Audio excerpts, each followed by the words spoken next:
Well, I think every time we get up and play and don't die, it's pretty good. There are certain songs that seem to belong to another lifetime. The moment they begin playing, people stop what they are doing. Old memories return. Lost faces appear again. Forgotten nights suddenly feel close enough to touch. For millions of listeners across America and Britain, that feeling arrived the instant a whiter shade of pale drifted out of a radio speaker for the very first time.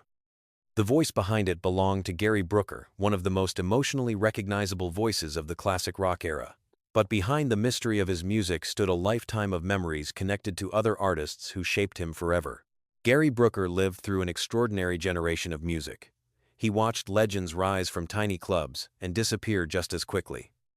He shared stages with artists who changed rock history forever. Some inspired him before the world knew his name. Others stayed close to him long after fame arrived.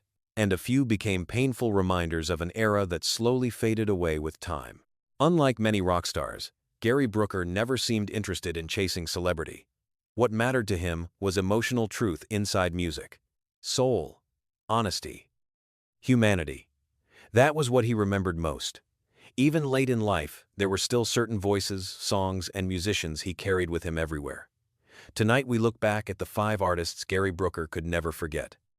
Long before the world recognized Gary Brooker as one of the defining voices of classic rock, he was simply another young musician searching for meaning inside old records.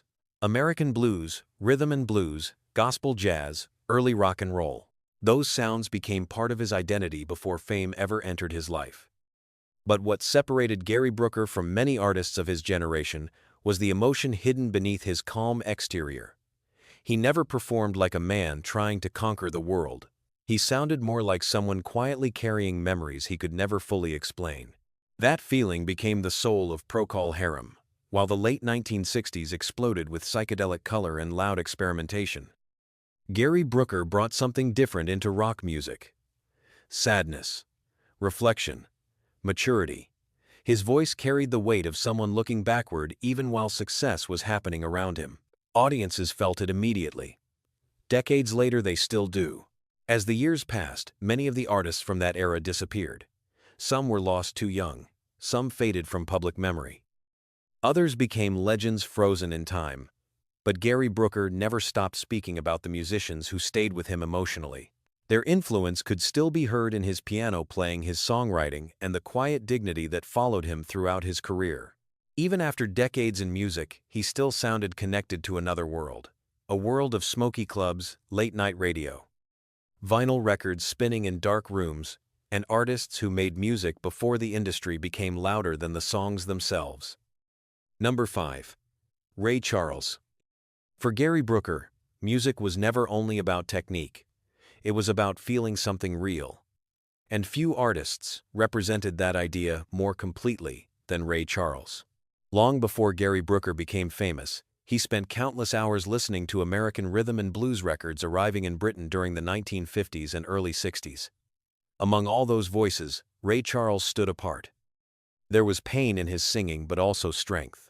He could sound broken and powerful at the same time. For young British musicians searching for identity, that emotional honesty felt revolutionary. Gary Brooker later admitted that American soul music shaped the way he approached singing more than traditional rock performers ever did.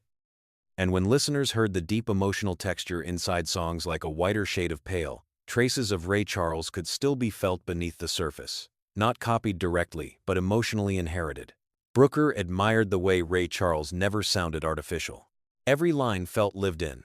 Every piano note carried human weight behind it. During the rise of British rock, many artists were trying to appear louder, younger, or more rebellious than the next band. But Gary Brooker was drawn toward something older and deeper. Soul music taught him restraint. It taught him that sadness could sometimes be more powerful than aggression. That lesson stayed with him for the rest of his career. Even as Procol Harum became associated with progressive rock and psychedelic music, Gary Brooker's emotional foundation always remained connected to American soul and blues traditions. Friends and musicians who worked beside him often noticed the same thing. Behind the classical influences and poetic lyrics was a singer deeply shaped by Black American music from an earlier generation.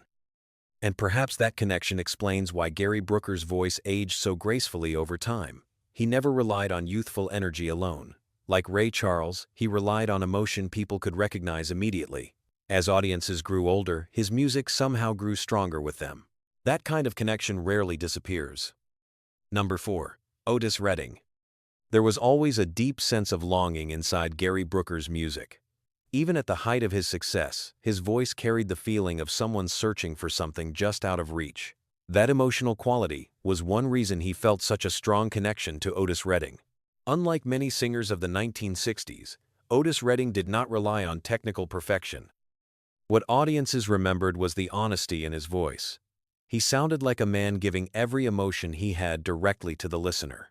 For musicians across Britain, especially artists deeply influenced by American soul music, Otis Redding became impossible to ignore. Gary Brooker admired the raw humanity inside performances like "Try a Little Tenderness" and "I've Been Loving You Too Long." There was strength inside the vulnerability, and that balance stayed with him for years. When Brooker later sat behind a piano, singing songs filled with melancholy and reflection, some of that emotional influence could still be heard quietly beneath the surface. Otis Redding also represented something larger than music itself. He belonged to a generation of artists whose careers felt heartbreakingly brief. His death in the late 1960s shocked the music world and left behind the painful feeling that audiences had lost someone who still had so much more to give. Gary Brooker understood that sadness deeply because he watched an entire era of music slowly lose some of its brightest voices far too early. As the years passed, memories of those artists became tied to memories of youth itself, the old clubs, the radio stations playing late into the night, the feeling that music still carried mystery. For Brooker, Otis Redding represented part of that disappearing world. Even after Procol Harum became internationally successful, Gary Brooker never fully abandoned the soul influences that shaped him emotionally. Critics often focused on the classical elements in his music, but underneath the orchestral arrangements and poetic lyrics was a singer deeply connected to rhythm and blues tradition. That emotional depth became the reason his music aged differently from many artists of the same era. Audiences did not only remember the songs, they remembered how the songs made them feel, and that was exactly the kind of power Gary Brooker admired most in Otis Redding. Number 3. Bob Dylan. When Bob Dylan emerged during the 1960s, he changed the way musicians thought about songwriting forever. Suddenly, lyrics did not have to sound simple or predictable anymore. Songs could be mysterious, poetic, reflective, even uncomfortable. For Gary Brooker, that shift opened an entirely new creative world. Before artists like Dylan arrived, much of popular music focused primarily on melody, romance, or entertainment. But Dylan brought literature, symbolism, and emotional ambiguity into rock music in a way audiences had rarely experienced before. Gary Brooker admired that deeply because it matched the kind of atmosphere he wanted his own music to create. When listeners first heard A Whiter Shade of Pale, many were confused by the lyrics, yet completely hypnotized by the emotional mood of the song. That approach owed something to the creative freedom Dylan had already introduced into popular music. Brooker understood that songs did not always need obvious answers. Sometimes mystery itself became part of the emotional experience. There was also a quiet seriousness about Bob Dylan that Gary Brooker respected. Dylan rarely behaved like a traditional celebrity. He seemed more interested in the work itself than the machinery of fame surrounding it. Brooker carried a similar attitude throughout much of his own career.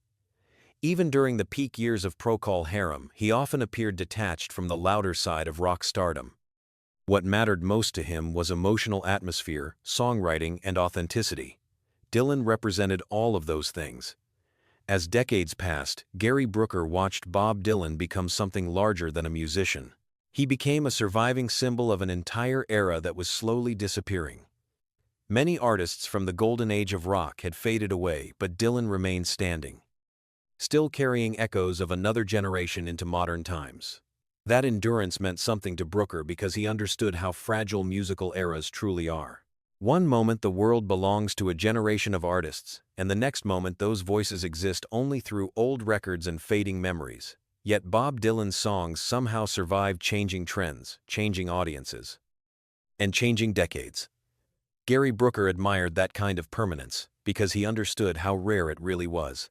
Beneath all the fame, both men seemed connected by the same belief that music should leave emotional questions behind long after the final note disappears.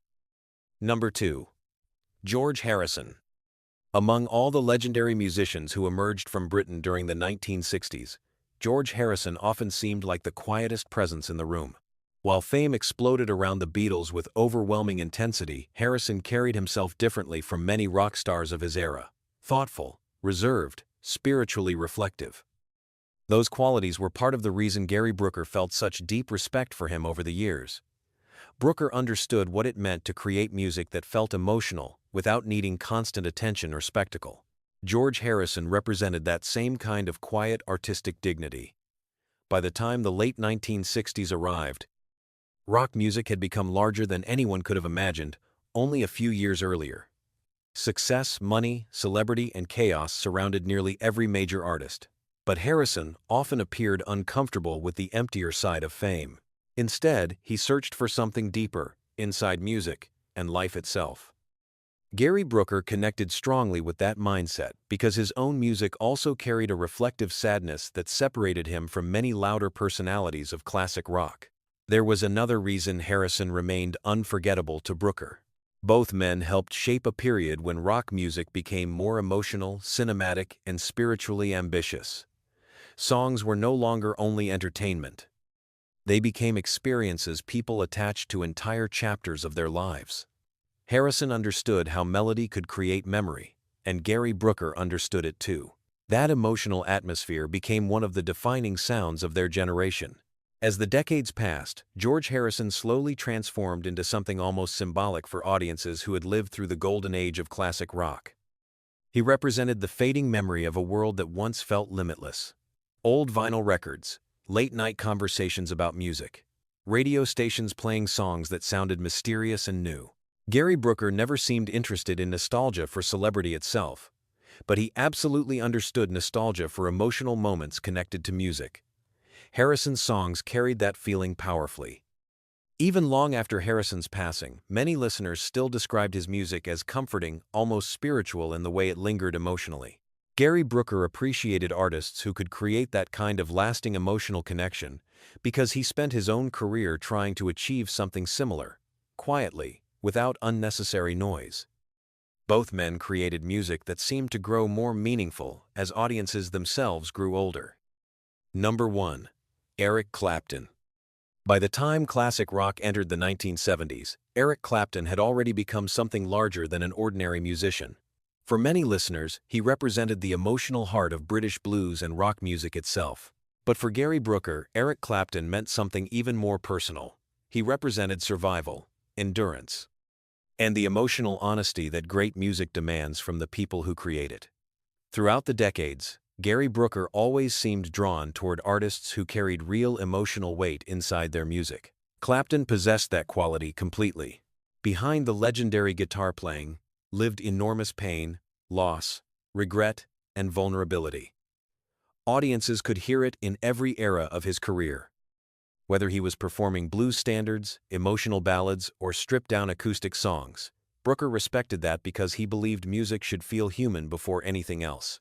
Long after trends changed and entire musical eras disappeared, Clapton's performances still carried emotional scars audiences immediately recognized. In many ways, Gary Brooker understood that feeling personally. Both men belonged to a generation that witnessed extraordinary success, while also watching countless friends, musicians, and moments vanish over time.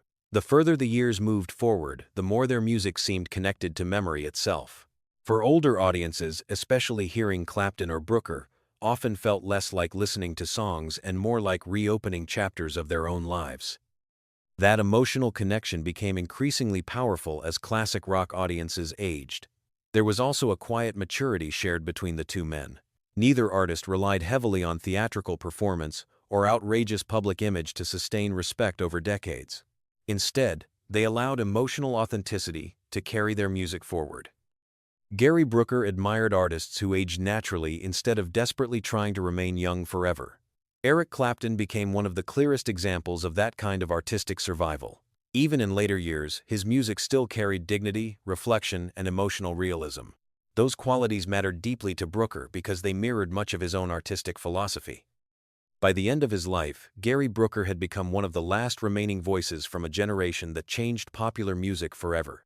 And among all the artists connected to those memories, Eric Clapton remained impossible for him to forget. Not simply because of fame or talent, but because his music carried the same emotional truth. Gary Brooker spent his entire career searching for himself. By the end of his life, Gary Brooker had become something increasingly rare in modern music. He was not simply remembered for hit songs or fame.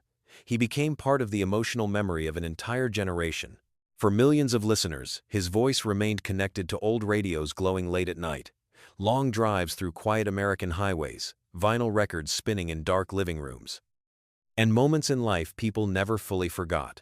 But behind that unforgettable voice stood the artists who shaped him emotionally from the very beginning.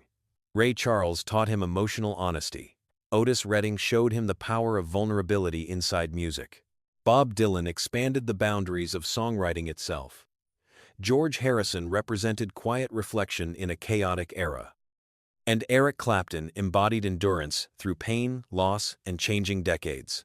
Together, they formed part of the emotional world Gary Brooker carried throughout his entire career. Perhaps that is why his music still feels timeless today.